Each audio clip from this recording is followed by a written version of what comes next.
says this morning, and we were pulling down 270 MIPS, which is just nuts. That changes everything. Get Starlink fast internet now in your RV and make it work. Yes. To get in now, the secret is this.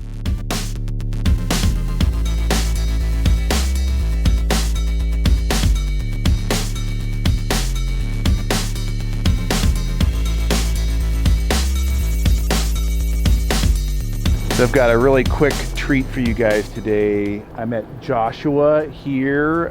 We're boondocking, free camping. Free camping, man. That's Mount Moran back there in the Teton National Park. Yes. Here, so it's super cool, but we're camping for $0 here. Which is awesome, but that's not the subject of this video.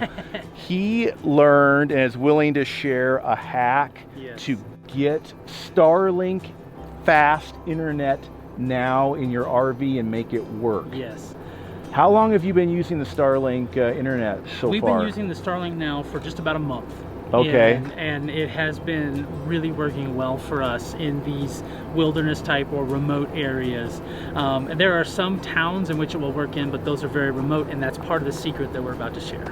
Right, and so you have a pep wave like what we have, and you've had a Wii Boost, and all of these other earlier things. So behind here, we have a couple of things going on. We have, first and foremost, our first internet system was just the hotspots, kind of like what you see over there. We work with a company called Nomad Internet. They're a contractually connected group to all of the carriers that exist, and they lease you a chip. It's different from if you went to AT&T and got your own chip. AT&T may put restrictions and limits and on the data you can use, and they charge you a certain amount. When you get through someone like Nomad or others like them, you have unlimited use, but the chip really isn't yours. It belongs to the company that originally bought it. And so they put them in devices like this, and those are great, but they're not super great. And after a year, I went and I upgraded to the PepWave Max Transit Duo. Oh man, did that change everything. Oh yeah, that's what we have. We have the 7-in-1 antenna on the roof, and it just has changed everything about our cellular-based internet. We're getting signal here from it, not great, but before with our original setup, we would not have gotten any signal probably, or very little whatsoever. This one has 2 AT&T chips running in the main and has 2 T-Mobile chips running in the background, and then the device over there we have is running a Verizon, and I actually just recently changed and I added a new outside antenna for that one as well. So all of my cellular has external antenna. This guy right here is a networked 6 terabyte drive. So between the two of us, we have our own cloud, and then we send that data also to our Google Drive. So no, even if we don't have internet, we still have all our files. But even if something happens, we still have all our files. And even if this breaks, it's on Google Drive, because it's all about redundancies. Elizabeth just suffered the other day a file loss, and it was like redundancies. Right. I mean, in so many things, the RV life, but also in business video work, it's always backup. Online backup or extra hard drives, backup internet solution, because there are failures all the time. And people are like, which internet is the best for mobile travel? And the answer is none. Right? Because there's no one internet that will function every single place you go. Right. Until now, with Starlink, which changes the game a little bit. But the cellular internet, we carry all of them because we don't know who's king. When we pull into a park or when we go to a boondock spot, we don't know if we're closer to a Verizon tower or an AT&T tower. And if we just carried one, we would be shooting ourselves in the foot. And so even though we're spending all the extra money to have all the options, it would be more expensive for us to be disconnected than it would be to pay for those internets. Right, because your jobs depend on having connectivity, and if all of a sudden you don't, I mean, there's loss of revenue, loss of students. We found a great spot on Hip Camp in Florida, and we were supposed to be there for 2 months. Amazing people, amazing spot, no internet. No T-Mobile, no Verizon, no AT&T, nothing. It was just in this little bowl, All we had was HughesNet. HughesNet, which the lady that provided the HughesNet, we used her entire data cap in a day. She called the company and she increased to the highest they had. We used that in another day. And we were just like, we had to leave. And those situations are what scare us the most living this lifestyle. Is, first of all, it used to be electricity, now we have solar. Then it was connectivity, now we have the Starlink. And so we're really about to be in that place where we're really feeling comfortable going a lot of places. Let me see if we can get a look at the Starlink over here. I have a jerry-rigged rubber strap holding my Starlink in place because this thing is a very strange shape and it has no mounting brackets on it whatsoever. So I just used some rubber and screwed it into the wall. But this cable here feeds it power, and then there's another cable that runs down through our fireplace and out the wall here, and we'll see that when we go outside where I connect that to the satellite itself. Starlink is where it's at, right? It is definitely where it's at because they're delivering speeds that are unheard of in the areas that we are.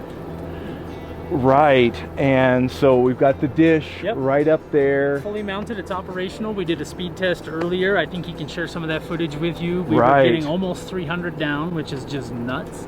And I see you've got your speed up here right now. I did a speed test this morning, and we were pulling down 270 MIPS and 21 MIPS up at a 40 millisecond ping, which is a little high, but still better than our PEP wave. Because sometimes on my AT&T, I'm getting, you know, pings of 65 and 75, which are really high. And so people who are saying Starlink isn't ready yet, it still has too much latency, I'm here to tell you it's getting better all the time. And you know, that changes everything for those of us who work digitally.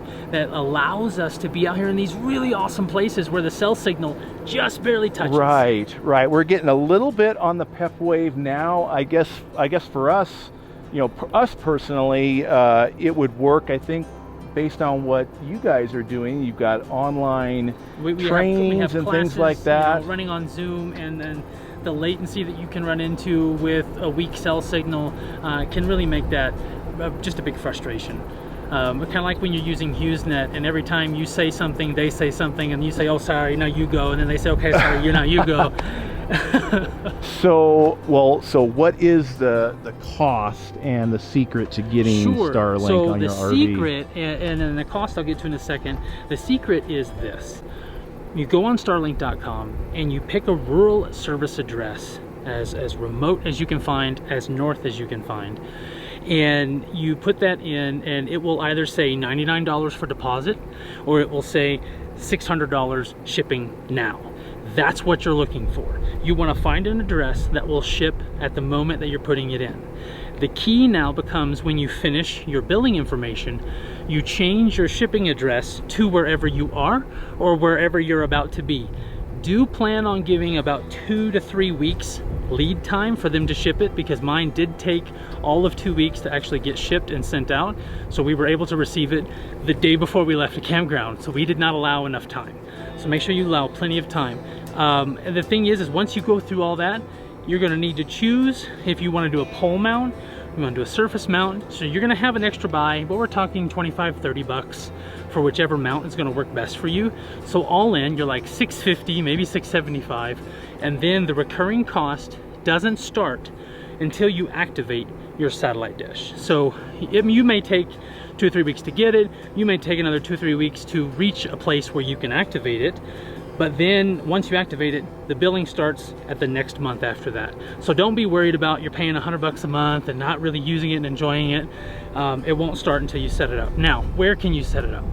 Well, if you're like me, you picked a service address that was rural that you could get to. So we went from Seattle and made our way to Libby, Montana, where I picked as a service address. And then we just spent 2 weeks there setting it up, playing with it, having a good time, making sure everything worked before we moved it again. Moving it is super easy. You go on the web portal, you go to service address, you put in a new address, you hit save, and it will tell you one of 2 messages. Confirmed, that area is full. If it says that area is full, you will not be able to connect your satellite dish to the network system up in space at that time. Now, that is a message we're going to get less and less as this year goes forward, because at the end of this year they're claiming they're going to be ready to open up the US nationwide, so you should be able to take your dish absolutely anywhere. We have just decided it was worth that cost and worth that risk to get in now, so that we can take the benefit of so much speed today rather than wait till the end of the year to maybe get it January or February. And how long does it take to update a new address? Moments. I mean, we've experienced zero lag time. I've heard some people say it's taken them as much as 5 minutes.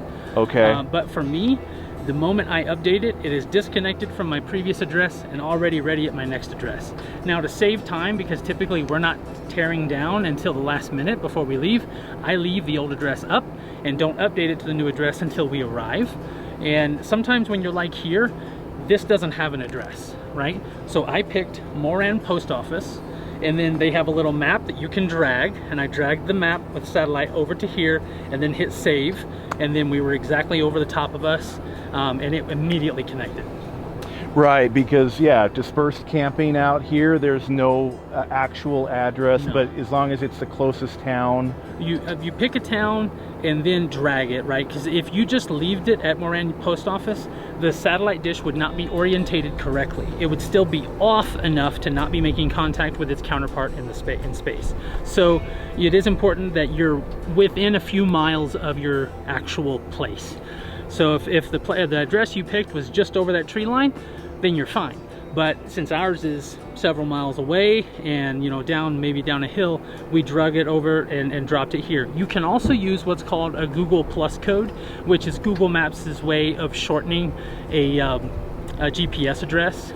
And so you can paste that in as well, or you can drag like we've done. Oh, right. I've seen that code. When you drop a pin on Google Maps, Yep. there's that extra little code. I'm like, Yep. well, what is that? So Yep. that works. You can paste for that Starlink. directly into the Starlink web portal. So the best way to know if you're going to be able to connect where you're going is you can do one of two things. The first thing you can do is go in Chrome and go in the incognito tab, go to starlink.com and try to buy a new Starlink with the address of where you're headed to. If it tells you that you're going to have a $99 deposit, you're likely not going to be able to connect there. If it tells you that it will ship one, you're going to be able to connect there. You will. Now, the second way you can do that is inside, once you've logged into your account and you already have a Starlink, you can go into your service address and try to change it. When you try to change it, if it accepts it, you're fine, you're good to go. If it gives you the red warning that the beta test area there is full, no matter what, when you get there, you won't be able to connect. The off chance is that someone exited that area before you got there. Maybe you can check when you get there, but we have found that if we get a warning before we get there, typically we can't connect. So you can check one of those other ways as you're planning your route. Just know those will continue to change as other people move into that area and take up those spots, or as other people move out of that area. So as much planning as you can do, you almost have to do it again last minute just to make for sure. Yeah. So an extra tip when you're trying to move your Starlink around, right now we still live in a time where they're not going to be active everywhere you go because all the satellites aren't in position yet. So I did learn a trick just last night that when you're looking and you're going on searching the new locations, once you check your location, if it says this area is inactive or it says this area is full, start moving your pin out a little bit further from that, because there's chances that there is an active cell somewhere around your cell. And if you can get and find a spot that will activate, you will still be able to connect. Now, your speed will be slower and you may have more dropouts because your dish is going to be at a heavier angle, but you'll still be able to get connected. So just in case that happens, just remember, pull that pin a little bit further out, check some more coordinates in a kind of like a radial. Just don't get too far away from your location or the dish will have a hard time connecting to the satellite. You know, we know that Starlink has other upgrades they're planning to make this even easier. Yeah, right now this is technically not a mobile ready system, right? So I'm often telling people say, Josh, you can't use Starlink because it's not mobile ready. And I have to tell them that there is a big difference between mobile and movable. It is definitely 100% movable. It's just not mobile, meaning I can't fix that to the top of my rig and then leave it there forever, because it is not rated for winds faster than 70 miles per hour. So if you're driving down the road, the wind shear alone would cause damage to this current iteration. However, they have new ones coming out that look like they're squares and kind of open up like a flower. We've seen some images, you know, leaked online on what those may look like, that are going to be more resilient and hold up to, you know, 100-mile winds or more. So there's definitely some additions coming down the line, but we just didn't want to wait for those. We wanted to get active now, get that price locked in. We didn't want to risk them realizing what a amazing product they had and raise the price from $100 a month to $200 a month. So we got in now to get that locked in. So your cost was about $650 Yeah. for everything. Yep. The mount and a little bit of DIY. Yeah, you know, so I spent a few dollars on these items here, but we're talking about less than 20 bucks in stuff to get it mounted up there. If you went with what they call their Volcano Mount, the Volcano Mount is the one that you can actually fix directly to the top of your rig and then just snap this in and take it off every time you start and stop. That's what I would suggest, and just forgo the pipe mount, because I thought that was all I could do. Now I know there's another option. Okay, and then it's $99 a month. Yep, that's it. That is about a third of what I'm paying right now, if not more, in just cellular internet. So I am looking forward to, when this is released full nationwide, letting go of a few of my SIM chips. Right, so if you want to, like, yeah, jump ahead, and we're going to have to seriously consider doing this ourselves, because as you know, internet is a really big deal. And so gosh, thanks Joshua for sharing this with everyone today. And I mean, if you want more information on this, we'll put that down below in the description. Yep. And if you're brand new to our channel, make sure you hit that subscribe button. That way you catch all of our videos. And comment down below, have you tried Starlink yet on your RV, or what is your internet solution? And yeah, gosh, I think we should get back to enjoying this view here. Yeah. So we're also going to have another video, if it's not already out, of a full tour of your amazing solar setup and all your RV upgrades to your Grand Design Solitude. So look for that video as well. But for now, remember to enjoy your journey. So long, guys.